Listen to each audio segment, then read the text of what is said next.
اور میں جانتا ہوں کہ امریکی روسیوں سے بھی روزانہ بات کرتے ہیں۔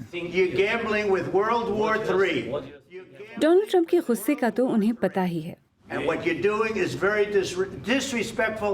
کوئی سال بھر پہلے ایک صدر کا سفارتی آداب بالائے طاق رکھ کر دوسرے پر سرعام اظہار برہمی، مگر اب برطانوی رہنما روزانہ تنقید کی زد میں ہیں۔ The late great Winston Churchill. You know, unfortunately, Keir is not Winston Churchill. شاید ایک اہم اتحاد میں ایک خطرناک شگاف جس کا نقصان صرف امریکہ اور برطانیہ کو ہی نہیں یوکرین کو بھی پہنچ سکتا ہے۔ آپ کے خیال میں کیا صدر ٹرمپ اور ان کے اقدامات نے دنیا کے لیے مزید خطرات پیدا کر دیے ہیں؟ میں ٹرمپ سے نہیں کہہ سکتا کہ وہ کیا کریں۔ برطانوی وزیر اعظم کیئر سٹارمر یقیناً ایک ذہین اور سلجھے ہوئے پارٹنر ہیں۔ ہمیں معلوم ہے جذبات سب میں ہوتے ہیں، الگ الگ۔ میرے خیال میں کیئر سٹارمر صدر ٹرمپ سے رابطے میں ہیں، وہ ان سے مل کر تعلقات کو پرانی ڈگر پر لا سکتے ہیں۔ کیا صدر ٹرمپ اور ان کے اقدامات نے دنیا کے لیے مزید خطرات پیدا کر دیے ہیں؟